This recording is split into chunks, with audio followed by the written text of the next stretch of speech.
Mais de quoi s'agit-il en réalité? Il s'agit d'un prix décerné par un comité nommé par le Parlement norvégien aux personnes ayant apporté le plus grand bénéfice à l'humanité, aux personnes ayant le plus ou le mieux contribué au rapprochement des peuples, à la réduction ou à la suppression des discriminations, des guerres.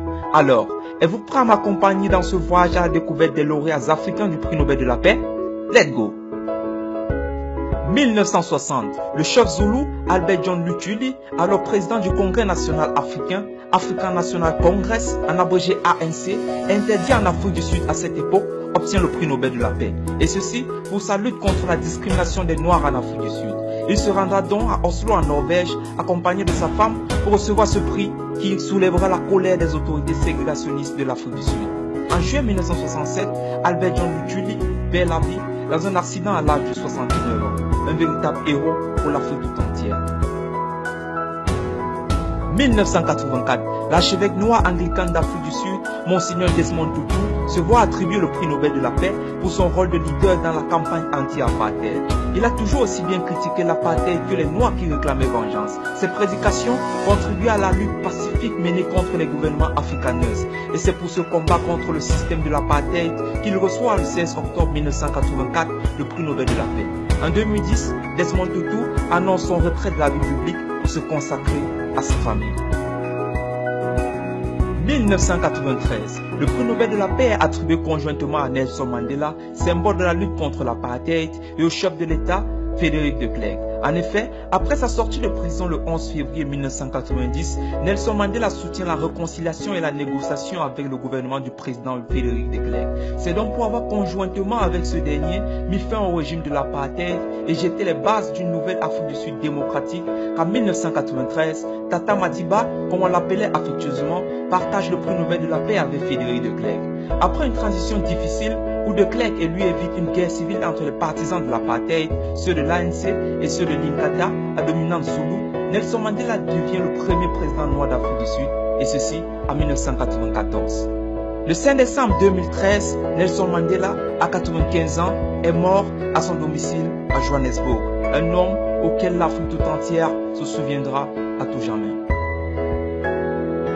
2001. Le Ghanéen Kofi Annan, alors secrétaire général des Nations Unies, reçoit le prix Nobel de la paix. La récompense est attribuée conjointement à l'institution qu'il représente, c'est-à-dire à l'ONU. Kofi Annan a été salué pour avoir donné un second souffle à l'ONU et privilégié diverses questions sortant du cadre habituel des priorités de l'organisation, notamment les droits de l'homme, le terrorisme et le VIH-Sida. En 2004, le prix Nobel de la paix est décerné à la militante écologiste kenyane Wangari Maathai. Elle fut d'abord une militante dont le combat pour la préservation des ressources naturelles allait de pair avec celui de la démocratie, l'amélioration du sort des populations les plus démunies. Le 25 septembre 2011, après un long et courageux combat contre le cancer, Wangari Maathai perd la vie, laissant derrière elle l'histoire d'une femme qui aura tout donné pour la protection de l'environnement et la défense des valeurs démocratiques dans son pays, le Kenya. 2011, le prix Nobel de la paix est décerné à la présidente libérienne Ellen Johnson Sirleaf et à sa compatriote militante Lemay Bowe, conjointement avec la yéménite Tawakkol Karma.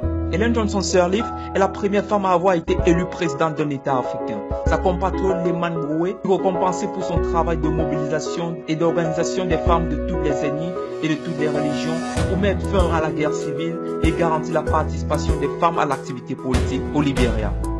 En 2015, le prix Nobel de la paix a attribué cette fois-ci à un groupe de personnes, plus précisément au quartet ayant mené le dialogue national en Tunisie. Ce prix Nobel est justifié par sa contribution décisive à la construction d'une démocratie pluraliste à la suite de la révolution tunisienne en 2011 et à son organisation longue et difficile d'un dialogue national entre les islamistes et les opposants, les obligeant à s'entendre pour une sortie d'une paralysie institutionnelle.